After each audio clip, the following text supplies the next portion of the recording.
پاکستان کہانی ڈاکٹر عبدال ویلا کی کتاب رستہ سے ایک مضمون پیش خدمت ہے۔ پاکستان کہانی۔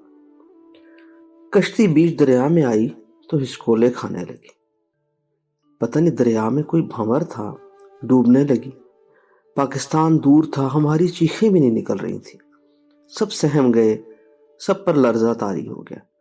ایک سیانا بولا، وزن زیادہ ہے کشتی میں، اسے کم کرو ورنہ ڈوب جائے گی۔ وزن کون سا فالتو تھا؟ گھر کے بندے تھے یا ضرورت کی چند چیزیں؟ سب لوہا لکڑ تو پیچھے گھروں میں چھوڑ آئے تھے۔ ہائے وہ وقت پھر یاد آ گیا، یہ کہہ کے امی جی ایک دم سے رونے لگیں۔ آنسو ان کی آنکھوں سے ٹپا ٹپ بہنے لگے اور وہ دوپٹے سے آنکھیں اور ناک پونچھتے پونچھتے دوپٹے میں چہرہ چھپا کے سسکیاں لینے لگیں۔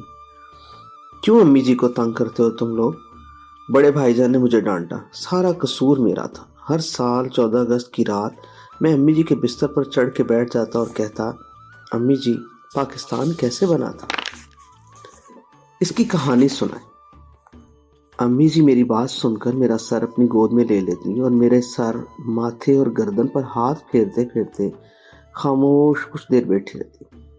پھر ایک ایک میرے چہرے پر ان کے گرم گرم آنسو گرنے لگتے۔ یوں آنسو میں رندی آواز میں وہ کہیں سے کہانی شروع کر دیتی۔ اس بار انہوں نے کشتی، دریا اور فالتو وزن سے کہانی شروع کی تو میری سمجھ میں نہ آیا یہ دریا کون سا تھا، کشتی کیسی تھی، کون کون سوار تھا اور کشتی کدھر سے کدھر آ رہی تھی۔ بڑے بھائی مجھے ڈانٹ کے خود بھی امی کی پرانتی میں بیٹھ گئے اور بولے، امی جی لدھیانے سے نکلنے کی کہانی سنا رہی ہیں نا؟ ہاں پت، امی جی نوحاسی آواز میں بولی۔ تو گودی میں تھا؟ اتنا سا تھا۔ انہوں نے چارپائی کے پاوے پہ ہاتھ رکھ کے کہا، آپ لوگ دریا کے راستے پاکستان آ رہے تھے؟ میں نے پوچھا۔ نہیں پت، تیرے ابا جی تو یہی کہتے تھے، کشتی میں بیٹھ گئے ہیں تو جدھر پانی جا رہا ہے ادھر ہی چلیں، ادھر ہی پاکستان ہے۔ پر تیرے ابے کا چاچا اس وقت زندہ تھا، اس کشتی میں بیٹھا تھا، کہنے لگا میں تم سب کا بزرگ ہوں۔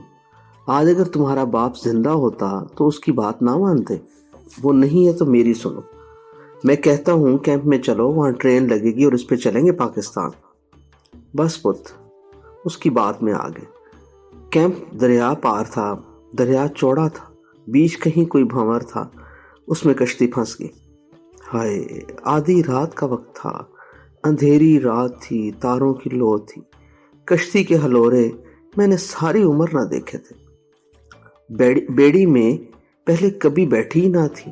میرا تو کلیجہ پھٹنے لگا۔ یہ بالے کو میں نے سینے سے چپکا لیا۔ انہوں نے پھر بڑے بھائی کی طرف دیکھا۔ اس سے چھوٹا تو ابھی پیدا نہیں ہوا تھا، اس کے پیدا ہونے میں 15-20 دن رہتے تھے۔ آپ لوگ گھر سے دریا تک کیسے آ گئے؟ اس وقت تو آپ لدھیانہ شہر میں تھے نا؟ میں نے پھر پوچھا۔ گڈے پہ آئے تھے پت، تیرا ابا رات 10:15 بجے چھپتا چھپاتا گھر آ گیا۔ اس کی ہوائیاں اڑی ہوئی تھی۔ کہنے لگا آج آدھی رات یہاں حملہ ہونا ہے، مسلمانوں کا کوئی گھر نہیں بچے گا، انہوں نے سب کو مار کے آگ لگا دینی ہے، اٹھ بچہ پکڑ اور چل نکل چلے۔ میں نے لپک کے بالے کو گود میں اٹھا لیا اور کھڑی ہو گئی۔ پھر میں نے مڑ کے گھر کی چیزیں دیکھیں۔ ٹرنک سارے اوپر نیچے پیٹی کے اوپر پڑے تھے۔ میں نے ڈرتے ڈرتے تیرے ابے سے کہا کہ 1-2 ٹرنک رکھ لوں، کپڑے ہیں۔ وہ کچھ نہ بولا۔ میں ایک ٹرنک کو اٹھانے لگی تو اس نے میرے ہاتھ سے ٹرنک کھینچا اور پیٹی پر لات مار کے غصے سے بولا، ٹرنکوں کو لے جانے کا وقت نہیں ہے، جلدی اٹھ۔ اتنے میں ساتھ والے کمرے سے تیری دادی آ گئی، آ کر مجھ سے لپٹ گئی۔ ہم دونوں رونے لگیں۔ بالا گود میں سہم کے میرے سینے سے چمٹ گیا۔ ماں پھر تیرے ابے سے مخاطب ہوئی، کیوں کڑی کو ڈانٹتا ہے؟ ٹھیک کہتی ہے، بچے کے کپڑے نہیں لے جانے۔ پھر ماشاءاللہ پورے دنوں سے ہے اور بچہ بھی آنے والا ہے، وہ کیا پہنے گا؟ مجھے دے ٹرنکی، میں اٹھا لیتی ہوں۔ انہوں نے ٹرنکی پر ہاتھ رکھا تو پھر تیرے ابے نے ہاتھ بڑھا کے خود ٹرنکی پکڑ لی۔ میں سارے گھر کو دیکھ رہی تھی، ایک ایک چیز اتنے چاؤ سے لائی ہوئی تھی۔ شادی کا نواری پلنگ تھا، یہ اونچے اونچے پاوے تھے، میں کھڑی ہوتی تو میری کمر تک آتے۔ میرے ابا نے چوڑے بازار سے پاس کھڑے ہو کر بنوایا تھا، اس پر ریشمی آسمانی رنگ کی چادر تھی، 1.5 گٹھ کروشیے کی جھالر تھی۔ اپنے بیاہ سے پہلے میں نے 6 مہینوں میں وہ بنا تھا۔ اس کے ساتھ کا پورا سیٹ تھا، کروشیے کا شیشے پہ غلاف تھا، تکیوں پہ سارا کروشیے کا کام تھا، بس درمیان میں آسمانی کپڑا تاروں کی طرح خالی خالی دکھائی دیتا تھا۔ میں نے ماں سے کہا کہ یہ چادر رکھ لوں؟ رکھ لے، یا ہندوؤں کو دیکھ کے کیوں جانا ہے اسے؟ ماں نے خود ہی جلدی جلدی بستر سے چادر کھینچ کے گچھی مچھی کر لی، ہاتھ میں پکڑ لی۔ تیرے ابا پہلے تو روکنے کو بڑھا، مگر ماں نے الٹا ہاتھ ہلا کے اسے ڈانٹ دیا۔ میں نے کھڑے کھڑے شیشے کے اوپر سے کروشی کا غلاف بھی اتار لیا، پھر میں تکیوں کے غلاف اتارنے کو جھکی۔ ماں نے میری مدد کی، غلاف بھی اتار لیے۔ کدھر رکھنا ہے؟ ماں نے پوچھا۔ ٹرنکوں کے انبار میں ایک ٹرنک میری شادی کے کپڑوں کا تھا، گوٹے کنارے سلما ستارے کے کام والے کپڑے تھے، سارا سچا کام تھا۔ بنارسی 2 ساڑیاں تھیں، اسی کے اندر میری شادی کے گہنے بھی تھے۔ اپنے باپ کی میں ایک تو بیٹی تھی، اس نے سارے چاؤ پورے کیے تھے۔ یہ بھاری بھاری کانٹے تھے، کانوں میں پہنتی تو کان تھوڑی تک لٹک آتے۔ ایک روہتک حصار کی بنی میری ماں کی نت تھی، وہ ادھر کی تھی نا، اسے تو میں نے ایک بار بھی نہ پہنا تھا، مجھے بڑی شرم آتی تھی اسے پہنتے ہوئے، پورا منہ چھپ جاتا تھا۔ میں نے اسے اپنی ماں کی رشتہ داروں کو پہنے دیکھا تھا، انہیں دیکھ دیکھ کے مجھے یہی خیال آیا کرتا تھا کہ یہ عورتیں اس نت کو پہن کے پانی کیسے پیتی ہیں، کھانا کیسے کھاتی ہیں۔ پھر میں نے ایک بار دیکھا ایک عورت اسے ہاتھ سے ڈھکن کی طرح اٹھا کر پانی پینے لگی۔ اس وقت میں بچی تھی، بڑا ہنسی۔ میری ماں نے مجھے خوب ڈانٹا، وہ عورتیں بھی بیچاری شرم سے دوہری ہو گئیں۔ اس دن سے مجھے اس بڑی نت سے خوف ہو گیا۔ پتہ نہیں گھڑی 2 گھڑی کے اسے پہنا ہو اپنی ماں کو دکھانے کے لیے، اسی طرح پڑی تھی وہ نت ڈبے میں سجی اس ٹرنک میں۔ پھر میرے 2 ہار تھے، ایک ہار 2 ہاتھوں میں آتا تھا، دونوں پہن لیتی تو گردن اٹھائی نہ جاتی تھی۔ سستا زمانہ تھا، چیزیں بن جاتی تھی۔ پھر یہ آج کل کے تمہارے لوگوں والے خرچے اس وقت نہیں تھے، نہ فریج، نہ ٹی وی، نہ ڈش، نہ VCR، نہ موٹر، نہ بنگلہ۔ کسی کسی کے پاس ریڈیو ہوتا تھا۔ ہاں، تیرے ابے کے پاس ایک گراموفون مشین تھی، تیرا ابا مجھے ہاتھ نہ لگانے دیتا تھا، خود بیٹھ کے اس کی چابی بھرتا، اس پر بڑا سا توا رکھ کے گانے سنتا۔ کیا سریلے گانے نکلتے تھے اس سے۔ یہ بڑا سا تو ہتھو تھا اس کا، خالص پیتل کا، میں بڑے چاؤ سے اسے چمکایا کرتی تھی۔ اس کی پوری پیٹی تھی دیار کی لکڑی کی بنی ہوئی، اس کا سارا سامان اسی میں تھا۔ وہ پیٹی بھی ان پیٹیوں اور ٹرنکوں کے ساتھ پڑی تھی۔ میں نے بالے کو گود میں لیے لیے تیرے ابا کی منت کی، بالے دے ابا اپنی گراموفون والی پیٹی لے چل، زیادہ بھاری نہیں ہے، پاکستان میں سنیں گے اسے۔ تیرے ابا نے سنتے ہی اس پیٹی پہ دھکا مار کے اسے دیوار پہ لڑک دیا اور بولا، پاکستان میں ان کافروں کی بنی گراموفون سننی ہے، نہیں لے جانے۔ پھر تیری دادی اللہ بخشے آگے بڑھی، بستر کی چادر کا گچھا مچھا بغل میں لیا اور تیرے ابا کو حکم دینے کے انداز میں بولی، اٹھا اس مشین کو، یہاں تو کسی کو ہاتھ نہیں لگانے دیتا تھا، اب کیوں اسے ہندوؤں کے لیے چھوڑ رہا ہے، لے کے چل، تو نہ سنی کڑی سنے گی۔ تیرے ابا نے وہ گراموفون والی پیٹی اٹھا لی، مگر غصے سے بڑبڑاتا ہوا کمرے سے نکل گیا۔ جاتے جاتے بولا، گڈھا کھڑا ہے، خطرہ بڑھ رہا ہے، اب نکلو۔ میں جلدی جلدی میں ٹرنکی پھر بھول گئی اور تیرے ابا کے پیچھے پیچھے لپکی۔ یہ بھی دھیان نہ دیا کہ پیروں میں کچھ پہنا ہی نہیں۔ تیری دادی اللہ بخشے نے آواز دے کر مجھے روکا، کڑے پیروں میں تو کچھ پہن لے۔ میں نے اپنے سلیپر چارپائی کے نیچے سے نکالے، سلیپر پہنتے ہی مجھے خیال آیا میرے بھائی نے مجھے سچے کام والے سنہری بنارسی خود سے لا کے دیے تھے، انہیں ایک بار بھی نہیں پہنا تھا۔ سوچا تھا تھوڑے دنوں کی بات ہے، بچہ بچی ہو جائے گا، پھر نہا دھو کے پہنوں گی۔ وہ ڈبے میں بند پیٹی کے نیچے پڑے تھے، میں نے جھک کے وہ ڈبہ نکال لیا۔ ماں اتنی دیر میں میری شادی والا ٹرنک کھول کے اس میں بستر کی کروشیے والی چادر زور زور سے ٹھونسنے میں لگی رہی۔ اس ٹرنک میں اس ڈبے کی جگہ مشکل تھی، میں اسے چھوڑنا نہیں چاہتی تھی۔ مجھے ایک ترکیب سوجی، یہی خصہ پہن لیتی ہوں۔ لے پت، میں نے وہ نیا جوتا پہن لیا، ایک بغل میں یہ بالا تھا، دوسرے ہاتھ میں بچوں کے کپڑوں والی ٹرنکی تھی۔ ماں نے میری شادی کے کپڑوں اور گہنے والا ٹرنک اٹھا لیا۔ کمرے سے نکلے تو میں باورچی خانے میں آ کر رک گئی۔ پیتل تانبے کے برتنوں کے ڈھیر لگے تھے۔ میں نے ماں سے کہا، ماں ایک آدھ گلاس لے لو، بچہ راستے میں پانی مانگے گا۔ ماں نے ایک گلاس اٹھاتے اٹھاتے آٹے کے خالی تھیلے میں تھوڑے سے برتن ٹھونس لیے، ایک آدھ پتیلی، کوئی ڈونگا، 2-4 پلیٹیں، 1-2 گلاس، بس اب ماں سے دونوں چیزیں اٹھائی نہ جائیں۔ وہ برتنوں کا تھیلا گھسیٹتی ہوئی دروازے تک گئی اور تیرے ابے کو آواز دینے لگی۔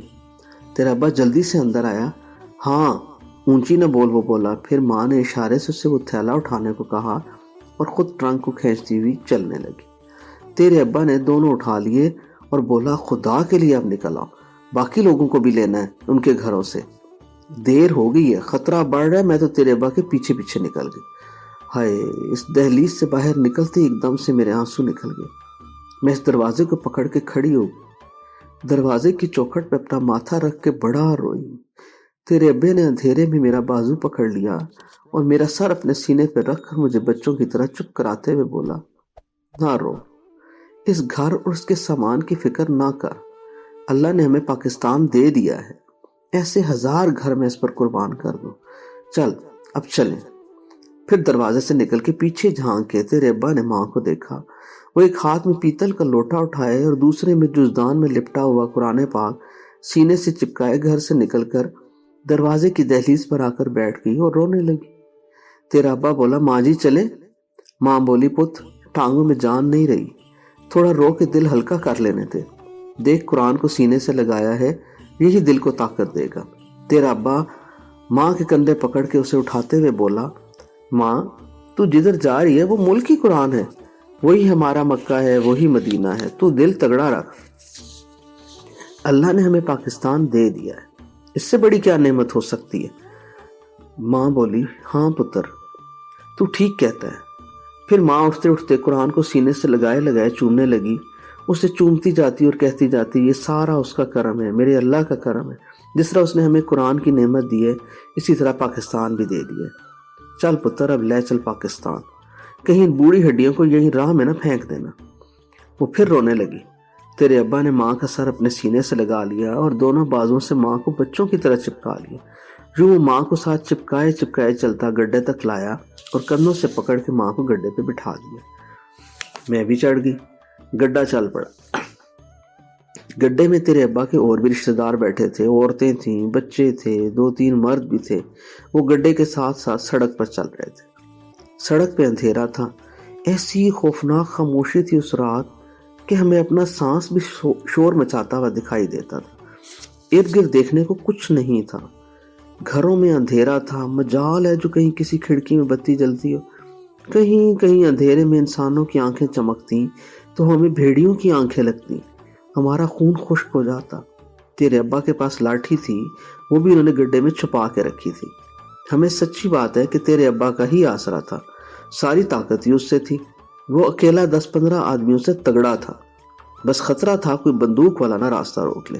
جگہ جگہ تو ناکے لگے تھے، خود ہی ہندوؤں سکھوں نے سڑکیں روک رکھی تھیں، انہوں نے ہر محلے کے نقشے بنائے ہوئے تھے، مسلمان گھروں کی نشاندہی کی ہوئی تھی، مسلمانوں کی فہرستیں ساتھ رکھی تھیں، انہوں نے ہر محلے گلی کے باہر ان کے لوفر جوان بندوں کے جتھے کھڑے تھے۔ کئی جتھے ہمیں راہ میں ملے، اللہ ہی جانتا ہے کیسے گڈھا چلتا رہا۔ 1-2 نے للکارا مار کے روکا بھی تھا، مگر تیرے ابا کے آگے آگے گڈھے والے کے ساتھ چل رہے تھے، ہر بار للکار سن کے آہستگی سے کہہ دیتا، اپنے ہی ہیں بھائی، پھر کہتا چل بھائی گڈھے والے۔ تیرے ابے کا روب دبدبا بڑا تھا، آواز ایسی تھی کہ سن کے بندے سے جواب نہیں دیا جاتا تھا۔ پولیس کا ملازم تھا، وہ ان لوگوں کے ذہن جانتا تھا۔ پھر اس نے اس وقت بھی پولیس والی خاکی قمیض پہنی ہوئی تھی، نیچے پنڈلیوں پہ پولیس والی نیلی پھیتیاں چڑھی ہوئی تھی۔ پولیس کا ادھر دبدبا تھا، تیرے چاچے بھی تو سارے پولیس میں تھے۔ گڈھا ادھر سے سیدھا تیرے چاچے کے گھر ہی گیا، وہ پہلے ہی اپنے مکان کے باہر بچوں کو لے کے کھڑا تھا۔ گڈھا ادھر رک گیا، تیرے دونوں چاچے موجود تھے، بڑے چاچے کے 2-3 سسرالی رشتہ دار بھی تھے وہاں۔ ان لوگوں نے عورتوں اور بچوں کو گڈھے پہ چڑھا دیا اور پھر اپنے دروازے کا تپڑ اٹھا کے سامان لانا شروع ہو گئے، برتنوں کی بوریاں، گٹھڑیاں، ٹرنک، پیپے۔ تیرے ابے نے انہیں ڈانٹا بھی کہ اتنا سامان کیا کرنا ہے، وہ تو نہ بولے۔ ان کی بیویاں خسر پھسر کرنے لگی، سب بیٹھ گئے تو پھر گڈھا چل پڑا۔ پھر راہ میں تیرے ابا کے چاچے کا گھر آیا، وہ بوڑھا بھی لاٹھی ٹیکتا آ گیا اور گڈھے پہ چڑھ گیا۔ گڈھا چل پڑا تو اتنی لمبی سڑک میری زندگی میں نہیں آئی، ختم ہونے کا نام ہی نہیں لیتی تھی۔ پورا راستہ بس گڈھے کی چون چون، چولیں ہلنے کی آواز، بیلوں کے پیروں کی ٹپ ٹپ اور پہیا گھومنے کی اون اون کے علاوہ کوئی آواز نہ سنائی دیتی تھی۔ چاروں طرف اندھیرا تھا، کہیں کہیں کسی گھر دکان کے باہر بلب جلتا نظر آتا تو الٹا خوف اور بڑھ جاتا۔ عورتیں اس پیلی سی روشنی میں گٹھڑیوں کے بیچ چادر منہ سر پہ لپیٹ کے گٹھڑی سی بن کے بیٹھ جاتی۔ اللہ جانے بچے کیسے سمجھ گئے تھے، وہ سب سہمے بیٹھے تھے۔ مجال ہے جو کوئی روئے، بولے یا کچھ کہے۔ سڑک پر چلتے چلتے ہمیں مسلمانوں کے کئی محلوں سے آگ نکلتی ہوئی نظر آئی۔ کہیں کہیں روتی ہوئی دبی دبی سسکیاں بھی تھیں، اور وہیں کہیں آس پاس سے سامان کی پکڑ دھکڑ اور چھیڑ چھاڑ کرتی ہوئی کہہ لگاتی ہوئی آوازیں بھی آتی۔ ان آوازوں سے بڑا خوف آتا تھا، جیسے سینہ چیر کے دل کو پکڑ لیتی تھی وہ۔ بس سارے یہی دعائیں مانگ رہے تھے، اللہ اس شہر سے دور لے چل۔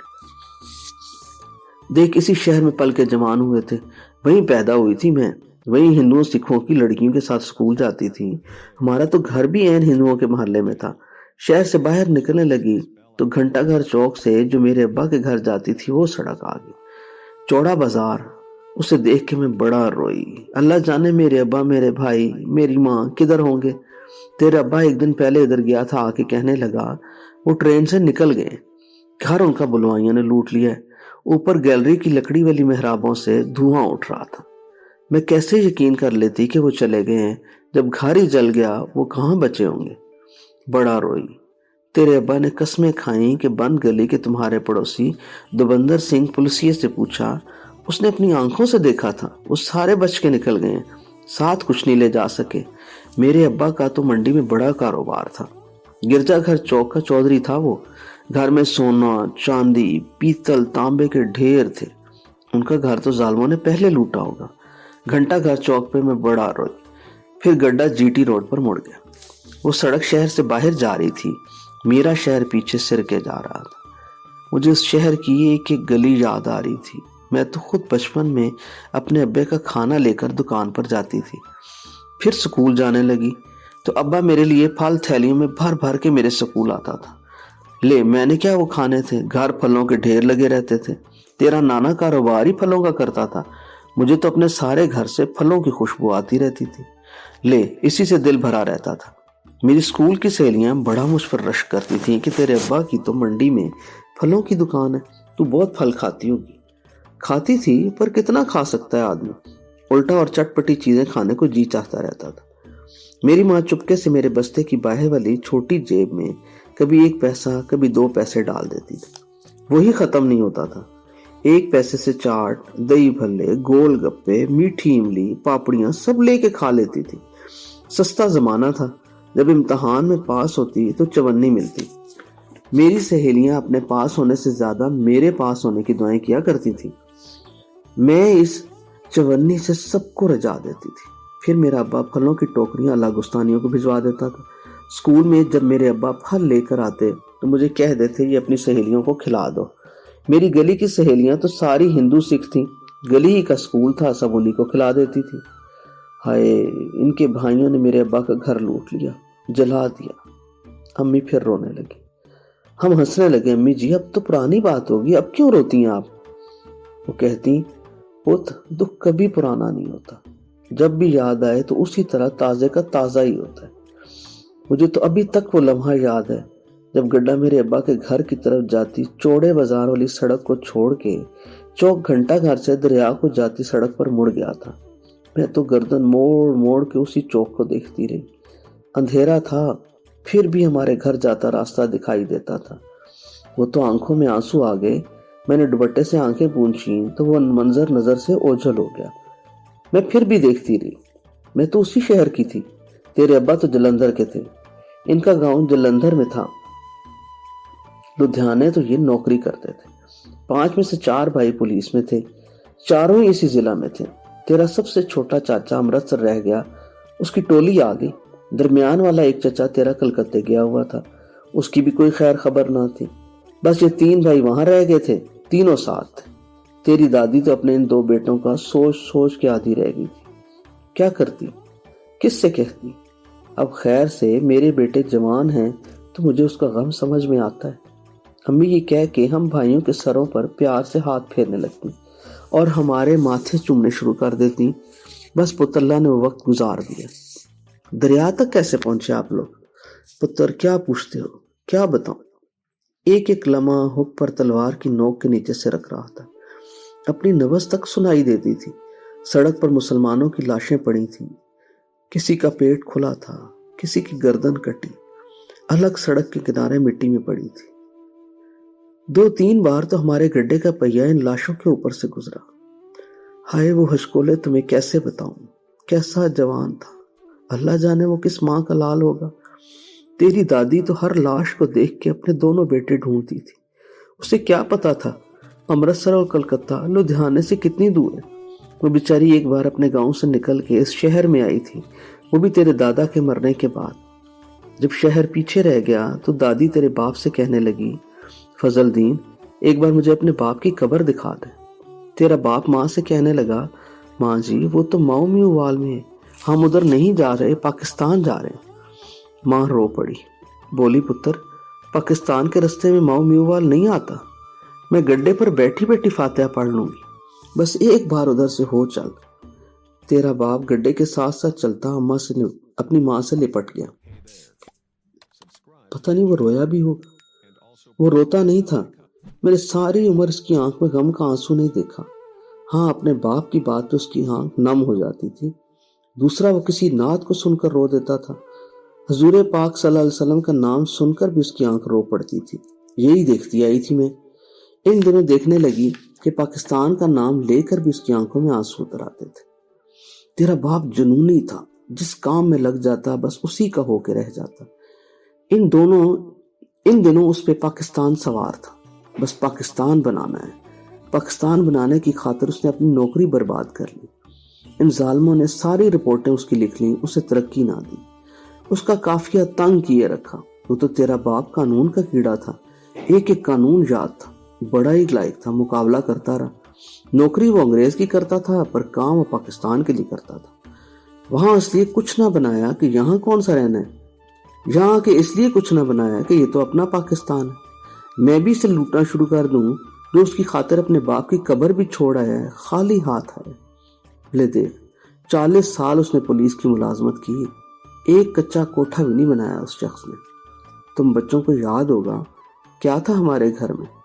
घर कौन सा अपना था, पहले तो सरकारी क्वार्टर होता था, फिर रिटायर हो गया तेरा बाप तो किराए के मकान में आ गया। 123 रुपए पेंशन थी उसकी, 23 रुपए किराया निकल जाता था। बाकी पैसों से मैं 9 बच्चे पालती थी। तुम बच्चों की सिलाई, कढ़ाई, बर्तन सफाई, गीली लकड़ियों को चूल्हे में रख के फूंके मारती मारती मेरी आंखें फूट गई। तुम सबके कपड़े खुद सीती थी, सिलाने के पैसे ही कहाँ थे। ये बाला तो कॉलेज में मेरे हाथ की सिली पतलून तक पहन के जाता था।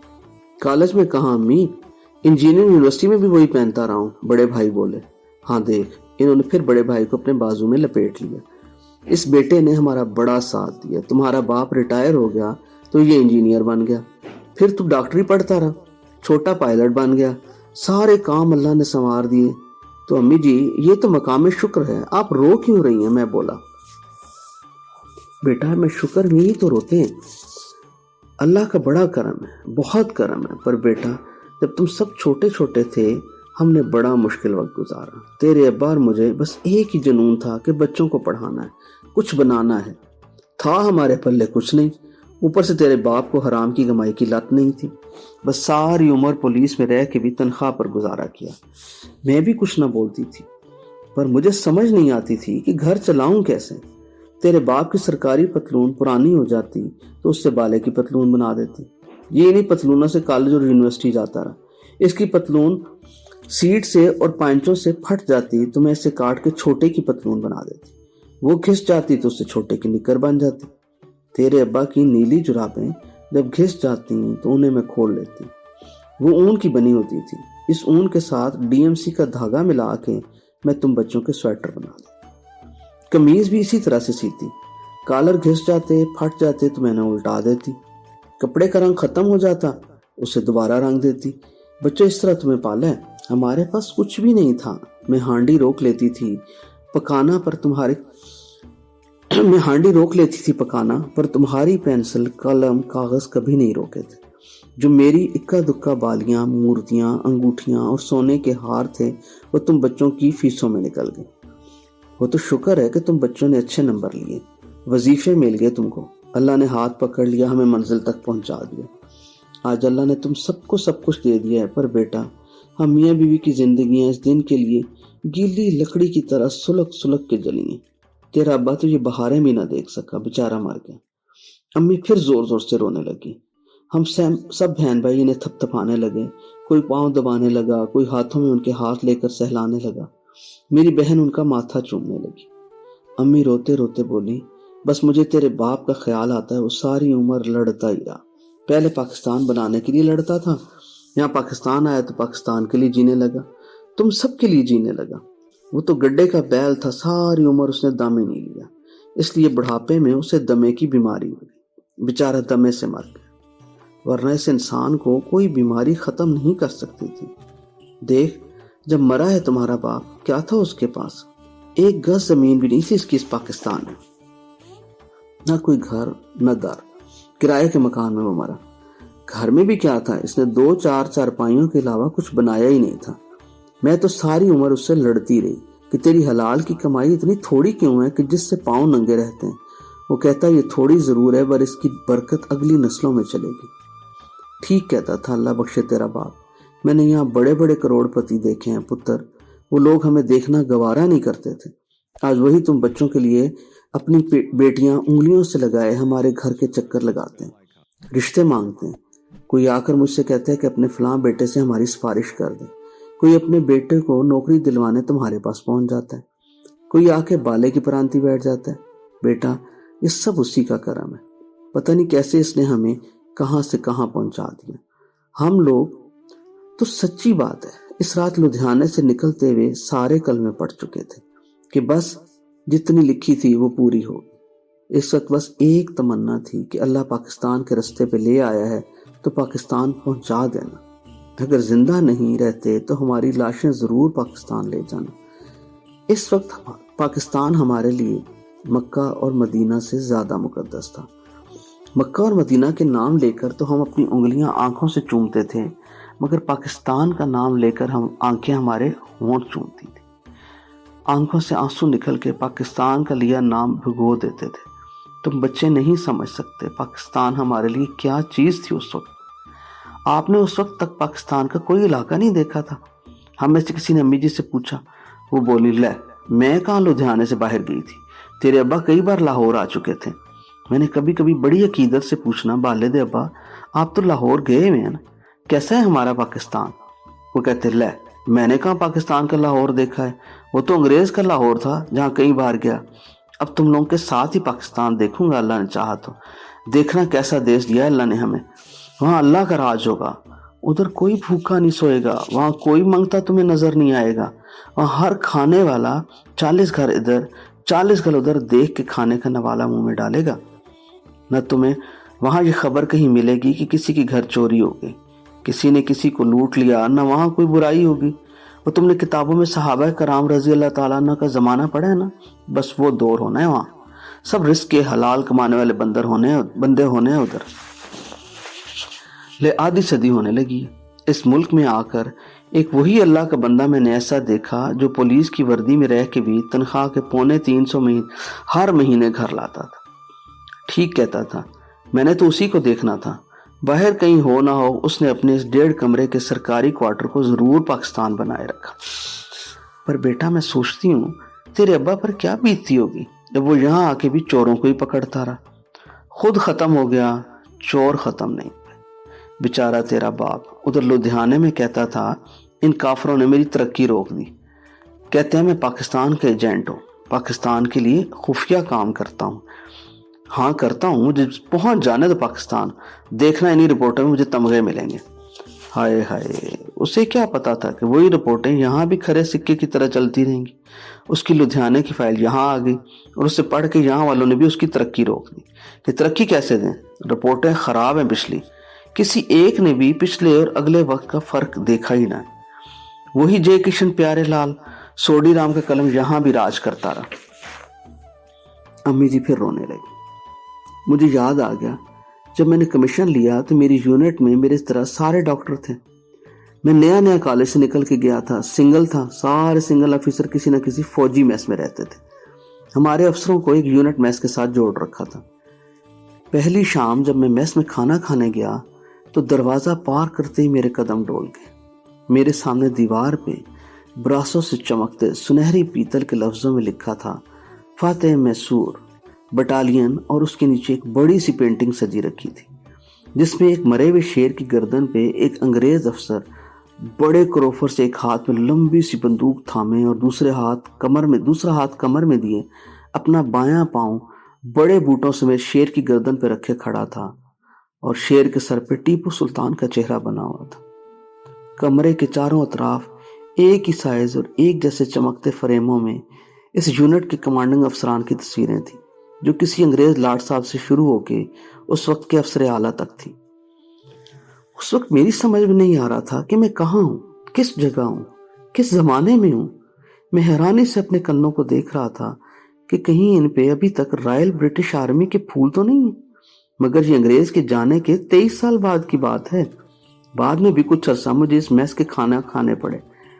मैं खाता रहा, हालांकि इस जगह हर खाने के पके गोश्त से मुझे इस शेर के गोश्त की महक आती थी, जिसकी गर्दन पे पांव रख के इस यूनिट के पहले कमांडिंग ऑफिसर ने वो तस्वीर बनवाई।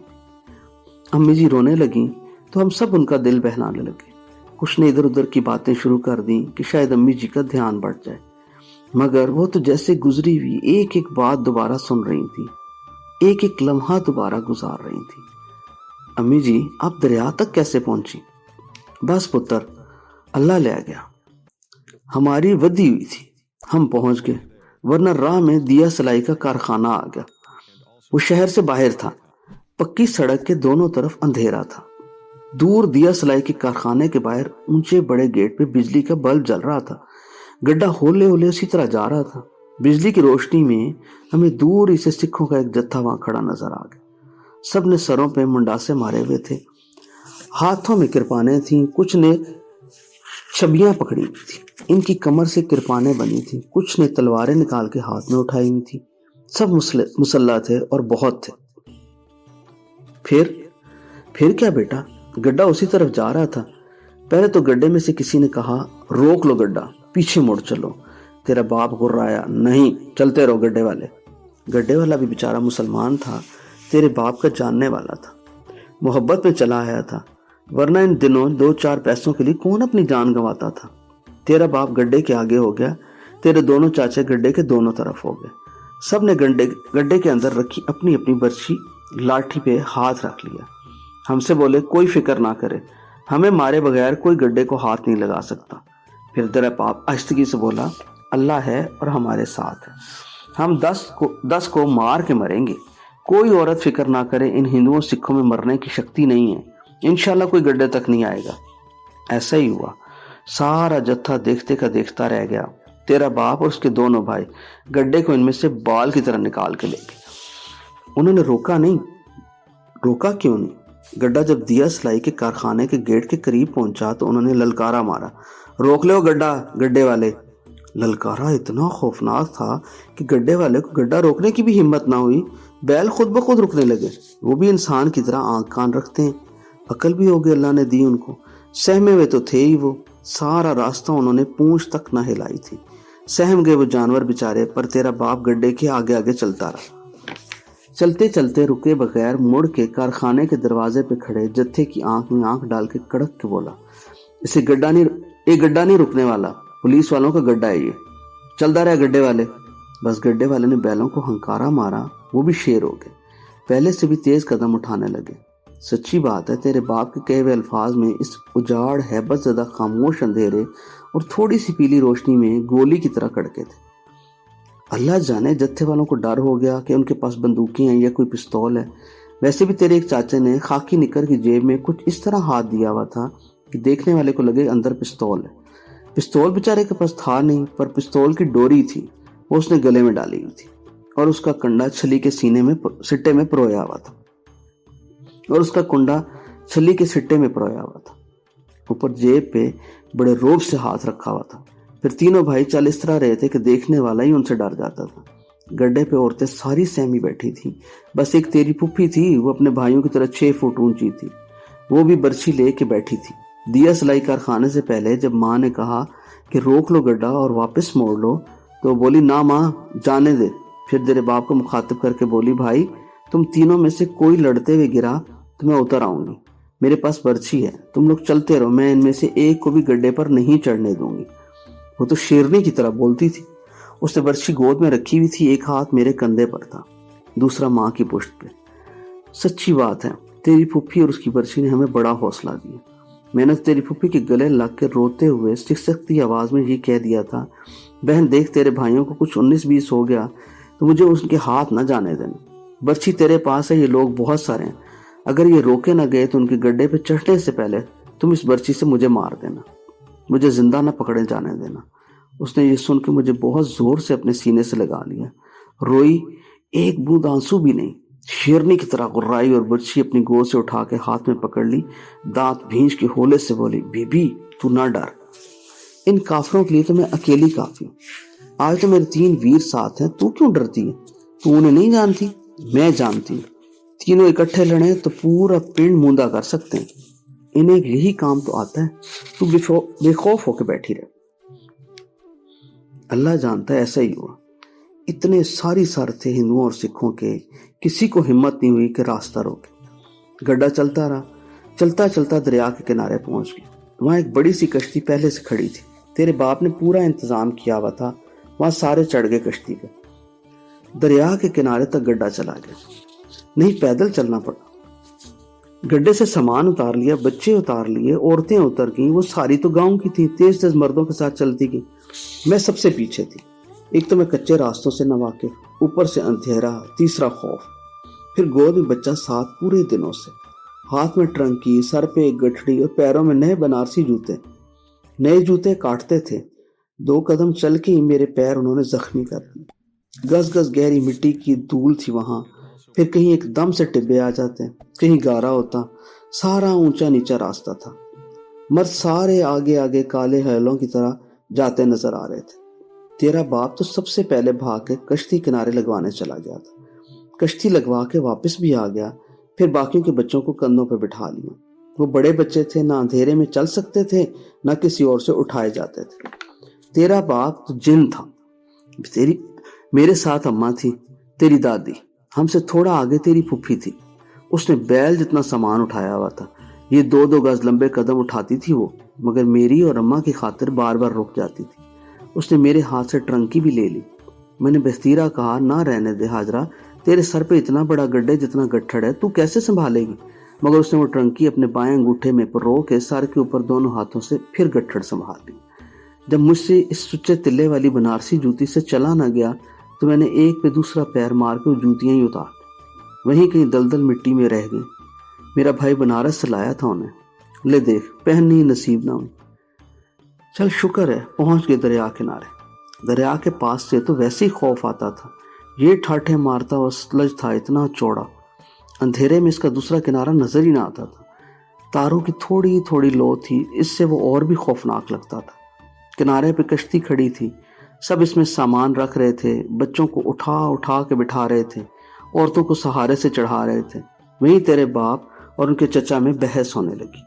तेरे अब्बा कह रहे थे कि अब दरिया पे पहुंच गए हैं, कश्ती पास है, पानी भी दरिया का पाकिस्तान जा रहा है, उसी के साथ चले जाते हैं। पौ फटने तक अल्लाह ने चाहा तो पाकिस्तान पहुंच जाएंगे। वो बुजुर्ग ना माना, जिद कर ली। तेरे बाप में बड़ी अकड़ थी, मगर अपने से बड़ों के आगे नहीं। आखिर अपने चाचा की बात मान ली और कश्ती वाले से कहा कि ले भाई, दरिया पार ले चल। मुसलमानों का कैंप दरिया के पार था। दरिया में बहाव के साथ जाना मुश्किल ना था, बहाव के रुख को काट के उसे पार करना टेढ़ा काम था। बस कश्ती दरिया के बीच पहुंची तो कोई भंवर आ गया। अल्लाह जाने कैसा चक्कर था वो, कश्ती गोल गोल घूमने लगी। हाय हाय कैसा वक्त था वो, अभी तक इसी तरह याद आ रहा है। देख जिस्म के रोए खड़े हो रहे हैं। उन्होंने अपनी कलाई की पुष्ट मेरे आगे की। रात का आखिरी पहर था, सब लोग बच्चे बड़े भूखे प्यासे बैठे थे। रोज़ों के दिन थे, सभी के रोज़े थे, मगर अफ्तारी किसी को नसीब ना थी। ये 27वीं की रात की बात है। हिंदुओं से बच के वहां तक पहुंचे थे, अब पानी अपना जबड़ा खोल रहा था। तेरे दादके का कुल कुंबा इसी कश्ती में था। हजरत नूह अलैहिस्सलाम की कश्ती की कहानी जब मैं पढ़ती हूँ तो मुझे एहसास हो जाता है उस कश्ती के मुसाफिरों पे क्या बीती होगी। कश्ती के अंदर कोई कलमा शहादत पढ़ रहा था, कोई चीख चीख के अल्लाह जी पुकार रहा था। सबके पैरों से जमीन निकल गई। फिर पता नहीं किसने कहा कश्ती डूबने वाली है, बोझ ज्यादा है। अल्लाह जाने कश्ती वाले ने कहा था या किसी और ने। फिर धड़ाधड़ कश्ती के अंदर से गठड़ियां और ट्रंक उठा उठा के तेरे अब्बा और तेरे चाचे दरिया में फेंकने लगे। हाय वो मंजर क्या बताऊं कैसा था। एक जान के लाले पड़े थे, मगर उस लम्हे भी इन ट्रंकों पीपों गठड़ियों का प्यार था दिल में। जब तेरे अब्बा का हाथ मेरे शादी वाले ट्रंक पे पड़ा तो मैं जैसे डूब गई, हाथ पैर भी न मार सकी। तारों की हल्की हल्की रोशनी में भी मुझे याद है वो मंजर, जब दरिया की गोल घूमती उठती बैठती लहरों में अंदर मेरा ट्रंक उछल के गिरा। पता नहीं कैसे गिरते उसका कुंडा खुल गया, अल्लाह जाने उसका ताला टूटा या कब्जा निकल गया, और दरिया की बफरी लहरों के जबड़ों में मेरे जहेज और बड़ी के सुच्चे कढ़ाई वाले जोड़े, बनारसी साड़ियाँ, कानों और गले के गहने तारों की रोशनी में भी चमकते हुए डूब गए। कश्ती के हलकोरे जारी थे। तेरे बाप ने अपना ग्रामोफोन उठा के भी फेंक दिया। कश्ती अब भी चक्कर से ना निकली। तेरी दादी सहमी भी बैठी थी, उसकी गोद में कुरान पाक था और दोनों पैरों के बीच एक पीपा था जिसमें इसने सारे कुंबे के लिए थोड़े से दाने भुना के सत्तू के साथ रखे हुए थे। वो खुद ही बोल पड़ी, हाय हाय सब कुछ फेंक दिया, मेरा पीपा ना फेंकना वरना तुम लोग खाओगे क्या। मैं अपने लिए ये नहीं लाई, तुम्हारे लिए लाई हूं, तुम सब के लिए। तेरे अब्बा ने अम्मा की बात सुन ली और हाथ उधर लंबा कर दिया। मैं भी हैरान हुई कि अम्मा ने ये पीपा कब घर से लिया। बाद में पता चला कि माँ ने पहले ही गड्ढे पर चढ़ा दिया था। तेरे अब्बा ने माँ के पैरों में हाथ मारे तो पहले इनके हाथ में पीतल का एक लोटा आ गया। उन्होंने वो उठा के दरिया में फेंक दिया। फिर पीपे पे हाथ पहुंच गया।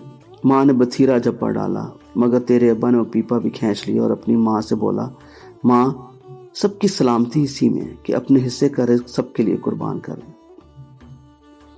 वरना देख इस दरिया में भूखी मछलियां, हमने कुर्बानी ना दी तो हम सारे उन्हीं की खुराक बन जाएंगे। ए तो बच्चों का सोच, माँ गुड़गुड़ाई। माँ सबका अल्लाह है, बस उसे सोचने दे, वो कोई सबील कर देगा। अच्छा भाई, अम्मा ने पीपे से हाथ उठा के सीने से लगे कुरान पाक पर रख दिए और तेरे बाप ने दोनों हाथों से पीपा भी उठा के दरिया में फेंक दिया। कश्ती अभी तक भंवर में फंसी थी। कश्तीबान बोला, भंवर शदीद है, वजन थोड़ा और कम करना पड़ेगा। सब लोगों के दिलों में जलजला आ गया। अब तो कश्ती में सिवाय अपनी जानों के कोई और बोझ ना था। याद है अपनी जिंदगी के आखिरी दिनों में मैं यहाँ लाहौर में तेरा बाप क्या कहा करता था, कहता था पाकिस्तान की कश्ती फिर इसी तरह भंवर में फंस गई है, बोझ ज्यादा भर लिया जाए तो कश्तियां तारू नहीं रहती। तेरे अब्बा का ख्याल था कि पाकिस्तान बनते समय जो 10-15 लाख मुसलमान इस पंजाब के आर पार आते कट गए थे, इन शहीदों के नाम का रिस्क उसी पते पर आता। रिस्क तो उनका आना ही है, ये तो अल्लाह का सच्चा वादा है, पर हम इन्हें उनके वारसों तक जाने नहीं देते। नतीजा ये है कि बोझ बढ़ गया, और जब फालतू बोझ गिरा के कश्ती भंवर से ना निकले तो बंदे को फिर अपने कंधों और सरों के बोझ का सोचना पड़ता है। मगर ये तो वही सोचता है ना जिसे कश्ती पार लगाना हो, वरना दूसरों को क्या है। जिसने इस कश्ती को ही अपना ना समझा हो, जो इस पे चढ़े ही सैर सपाटे के लिए हों, वो तो पहले ही झटके किसी दूसरी तरफ चल निकलने का रास्ता रखते हैं। ये तो मेरे चंद कश्ती को अपना समझने की बात है। जिम्मेदारी के बगैर कुर्बानी की सलाहियत नहीं आती। तेरे बाप में इसार था, जिम्मेदारी भी थी। इसने तुम बच्चों को पाकिस्तान लाना था, बस कश्ती में अल्लाह जानता है सिवाय हम जानो और कुरान पाक के और कुछ ना था। जब फिर भी कश्ती चक्कर से ना निकली तो तेरा बाप उठ के खड़ा हो गया और बोला, मैं सबसे वजनी हूं, मैं उतरता हूं। हाय वो लम्हा मैं कैसे बताऊं। अम्मी जी फिर रोने लगी। तेरे चाचे भी उठ के खड़े हो गए। तेरी दादी के होश चले गए। तेरे अब्बा ने माँ को जफ्फा डाला, बोला, माँ तू जानती है मैं पानी में तैर तैर के पला बढ़ा हूं, ये पानी नहीं मुझे डबो सकता, चाहे जितना मर्जी गहरा हो, तू फिक्र ना करना, अल्लाह है वो बचाएगा। वो कश्ती किनारे पर कूदने को झुका और झुकते ही समय एक हाथ बढ़ा के मेरे सर पे रखा और बोला, फी अमान अल्लाह। उसका कूदना था कि उसके पीछे तेरे दोनों चाचों ने भी छलांगे लगा दी। बदर और सराज दोनों कूद गए। बोले, भाई आए हम भी। तेरे अब्बा की दरिया में से आवाज आई, कश्ती के साथ साथ तैरते चलो, इसे निकालो जोर लगा के, अल्लाह जाने इसके बाद क्या हुआ। मैं भी तेरी दादी की तरह आसान खता कर बैठी। मुझे नहीं पता किस तरह कश्ती इस चक्कर से निकली। बाद में तेरी फुप्पी ने बताया कि तीनों भाई दरिया में कूद के ऊंची नीची गोल घूमती नीचे दरिया की तह में ले जाती, लहरों से लड़ते लड़ते कश्ती का एक नाव एक कोना थाम के पानी की लहरों में पैर मारते हुए जोर से कश्ती को भंवर से निकाल ले। जब कश्ती दूसरे किनारे के करीब पहुंच रही थी तो मेरे और अम्मा के मुंह पे दरिया के पानी छींटे मार मार के हमें होश में लाया गया। होश में आते ही मैं फिर चीखने लगी। کوئی بچا لو، نہ ڈوبنے دو۔ تیرا ابا میرا چہرہ سہلاتے ہوئے بولا، میں ادھر ہوں شریفہ، دیکھ بدر اور سراج بھی ہیں، ہم کنارے پر پہنچ گئے ہیں۔ اماں ہوش میں بڑی دیر سے آئی، کافی دیر تک نیم بے ہوشی کی حالت میں قرآن پاک سے چپکی بڑبڑاتی رہی۔ اے قرآن والے، میرے 2 بیٹے تو لے لیے، ان تینوں کو موڑ دے۔ لے پتر، اس طرح شہر سے ہم پاکستان آنے والے کیمپ تک پہنچے تھے۔ کیمپ کیا تھا؟ بے سر و سامانی کا ایک ہجوم تھا۔ ہمارے پاس تو بے سر و سامانی بھی نہیں تھی۔ وہاں بڑے کھاتے پیتے گھرانوں والے مسلمان درختوں کی ٹہنیاں توڑ کے، ساتھ لائے ہوئے کھیس اور بستر کی چادروں کے تمبو بنا کے سر پر چھت کیے بیٹھے تھے۔ ہمارے سر پر تو وہ بھی آسرا نہ تھا۔ بس تمہیں کیسے بتاؤں، جب آسمان کے علاوہ انسان کے لیے سر پر کوئی چھت نہیں ہوتی تو کیا محسوس ہوتا ہے۔ یہ بس محسوس کرنے کی بات ہے، کہنے کی نہیں۔